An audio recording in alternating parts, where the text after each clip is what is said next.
सभी भाइयों को राधे राधे। आज की वीडियो में स्वागत करता हूँ। आज मैं आपको एक स्पेशल क्लास देने वाला हूँ जिसमें आप देखेंगे टेंस की प्रैक्टिस कैसे करें, टेंस को कैसे समझें।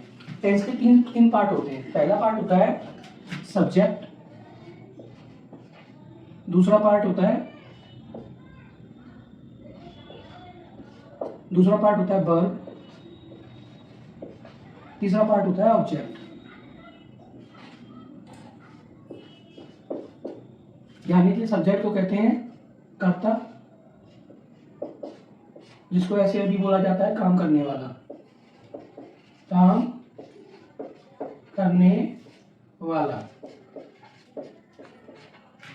वर्ब को कहते हैं क्रिया,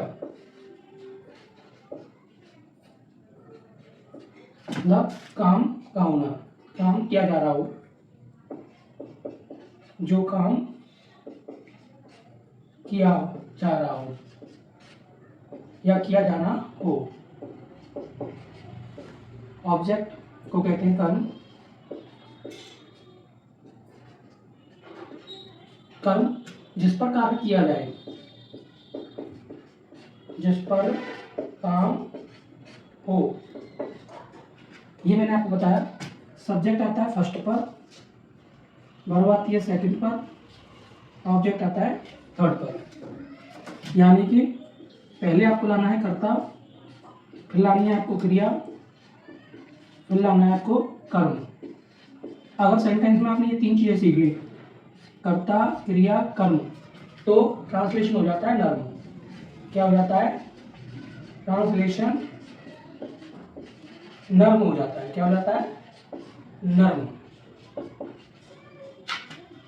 कर्ता, क्रिया, कर्म, ट्रांसलेशन नर्म।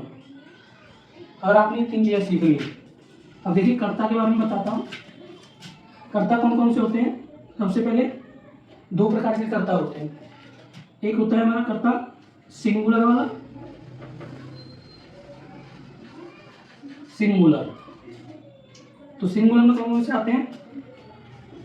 ही, सी, इट और नेम। ही मतलब वह या फिर उसे, जो कि किसी लड़के के लिए आता है। सी मीन्स होता है वह या उसे, जो कि किसी लड़की की के लिए आता है। इट मीन्स, इट का मतलब यहाँ पे वह ही होता है, लेकिन निर्जीव चीजों को शो करने के लिए होता है, निर्जीव चीजों के लिए होता है। नेम यानी कि नाम, किसी को नाम से बुलाया जाए, जैसे राम या फिर राज या सलोनी, इस प्रकार से। ये जो मैंने यहाँ सब्जेक्ट लिखे, ये सारे हमारे सिंगुलर थे, यानी कि एक वचन वाले। अब दूसरे में यहाँ बताने वाला हूँ, जिसमें आपका क्या होगा, यानी कि सब्जेक्ट हमारा प्लूरल होगा। क्या होगा? प्लूरल। जब हमारा ये सब्जेक्ट प्लूरल होगा तो कौन से होंगे? तो वो होंगे आई, यू, वी, दे, या फिर एक साथ दो नाम आ जाए। आई मीन्स होता है मैं या फिर मेरा, यू मीन्स होता है तुम या फिर तुम्हें, वी मीन्स होता है हम या फिर हमें, दे मीन्स होता है वे या फिर उन्होंने।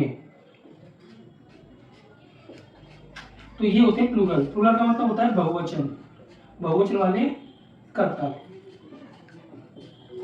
प्लूरल का मतलब होता है बहुवचन और सिंगुलर का मतलब होता है एक वचन।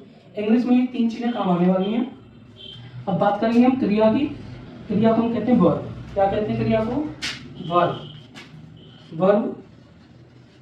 वर्ब दो प्रकार की होती है, एक होती है सकर्मक और एक होती है अकर्मक, ट्रांजिटिव और एक इंट्रांजिटिव। यहाँ हम बात करेंगे एक मेन वर्ब और एक हेल्पिंग वर्ब की। तो सबसे पहले मेन वर्ब की बात करते हैं, जैसे गो, कम, ओपन, राइट या फिर स्लीप। गो मीन्स जाना, कम मीन्स आना, ओपन मीन्स खोलना, और राइट मीन्स लिखना, स्लीप मीन्स सोना। वर्ब को हम क्रिया कहते हैं। क्रिया टेंस के अकॉर्डिंग चेंज हो सकती है। टेंस जिस समय का होगा उसके अकॉर्डिंग बदल जाएगी। गो को वेंट में बदल सकते हैं और वेंट को गॉन में बदल सकते हैं। यानी कि ये फर्स्ट वाली है, ये सेकंड वाली है और ये थर्ड वाली है, तो ये चेंज हो सकती हैं अकॉर्डिंग टू सेंटेंस, जो टाइम दिया होता है उसके अकॉर्डिंग। ध्यान रखना है आपको। अब हमारी वर्ब की बात हो गई। अब हम बात करेंगे ऑब्जेक्ट की। ऑब्जेक्ट क्या होता है? किसी चीज का नाम। जैसे वह किताब पढ़ रहा है, किताब क्या है वाला? जैसे मैंने यहाँ पे बताया, कर्म, कर्म मतलब जिस पर काम हो, यानी कि ऑब्जेक्ट, यानी कि एक तरीके से नाउन। अब जैसे कर्म में क्या है? कर्म का मतलब होता है, यहाँ लिख देता हूँ थोड़ा, जिन्हें कम बची है, कर्म। कर्म को हम ऑब्जेक्ट भी कहते हैं। कर्म को हम ऑब्जेक्ट कहते हैं। जैसे हमने यहाँ लिख दिया पुस्तक, हमने यहाँ लिख दिया कार, हमने यहाँ लिख दिया पेड़, हमने यहाँ लिख दिया कलम। अब देखो, पुस्तक से क्या काम हो सकता है? पढ़ने का काम हो सकता है। पेड़ से क्या काम हो सकता है? लकड़ियां काम आ सकती है। पेड़ से फल जो होते हैं वो काम आ सकते हैं। कार एक ऑब्जेक्ट है, काम यानी नाउन है, काम आ सकता है कार चलाने के, ड्राइविंग करने के। कलम लिखने के काम आ सकती है, यानी कि नाउन वर्ड है। कैसे नाउन है ये? कई तरीके के नाउन कई प्रकार के होते हैं, वो मैं आपको अलग वीडियो में बताऊंगा। अगर आपने ये 3 चीजें सीख ली तो आपका टेंस बनाना हो जाएगा ईजी। आप किसी भी प्रकार का टेंस बना सकते हो। तो जैसे मैं यहाँ एक एग्जांपल करा देता हूँ जिसमें हम तीनों चीजें होनी चाहिए हमारे। मैंने यहाँ लिख दिया राम पुस्तक पढ़ रहा है। अब देखो तीनों चीजों को कैसे ढूंढेंगे। ज्यादातर सब्जेक्ट को हम ढूंढते हैं पहले, सब्जेक्ट हमें सबसे पहले आगे की तरफ ही मिल जाता है। तो देखो यहाँ पे नाम मिल गया हमें, मैंने बताया सब्जेक्ट यानी सब्जेक्ट के साथ करता, करता है सिंगुलर है, सिंगुलर मतलब एकवचन। और जब नाम आ जाए जैसे राम, राज, तो हम पहले इसको लिखेंगे। फर्स्ट नंबर पे आता है सब्जेक्ट, हमने यहाँ राम लिख दिया। अब हमें टेंस की पहचान भी करनी है। रहा है, रही है, रहे हैं, ये कॉन्टिन्यूअस का बोध करा रहा है। तो जब है आ गया है तो उसकी मीनिंग हो जाएगी एज, एज हो गई। अब ये एज को हम कहते हैं हेल्पिंग वर्ब, और ये होती है मेन वर्ब। मेन वर्ब मैंने वहां बता दिया। पढ़ना, पढ़ना को कहते हैं रीड। अब आईएनजी का बोध हो रहा है क्योंकि रहा शब्द आ रहा है, कंटिन्यूअस है वो, तो राम इज रीडिंग। तो ये जो थी हमारी, ये पढ़ना, पढ़ना को क्या कहेंगे? मैंने वहां पे बताया, पढ़ना, लिखना, बोलना, हंसना, गाना, उड़ना, ये सभी क्या है? हमारी वर्ब है, और ये मेन वर्ब है। मेन वर्ब हमेशा सेंटेंस के अकॉर्डिंग आती है। तो सेंटेंस के अकॉर्डिंग रीड आया था, लेकिन कंटिन्यूअस का था तो रीडिंग हो गया। जैसे हमने लिख दिया यहाँ पर स्लिप, तो स्लीपिंग, गो, गोइंग, ऐसे करके, open, opening, right, writing, Ram is reading, Ram पढ़ रहा है। अब हमें क्या ढूंढना है? कर्म। 3 चीजें ढूंढनी है हमें पहले। तो देखो 1 2 3, यानी सब्जेक्ट, वर्ब, ऑब्जेक्ट, कर्ता, क्रिया, कर्म। 3 चीजें सेंटेंस में जरूर लानी है। अगर 3 चीजें आप ले आए तो सेंटेंस आपका सही माना जाएगा। राम इज रीडिंग, अब क्या पढ़ रहा है? ए बुक या फिर द बुक भी लिख सकते हैं आप। एक पुस्तक पढ़ रहा है वो, ए इसमें आया नहीं है तो उसका मतलब ये नहीं है कि हम ए नहीं लगा सकते, लगा सकते हैं। क्योंकि जब हम कोई नाउन लाते हैं तो उससे पहले कोई आर्टिकल या एडजेक्टिव हमें लगानी होती है। Ram is reading a book, या द बुक भी लगा सकते हो आप। डेफिनेटली डेफिनेट आर्टिकल होता है और एक इंडेफिनेट आर्टिकल होता है। तो हमने यहाँ ए बुक लगा दिया, एक पुस्तक पढ़ रहा है। ठीक है।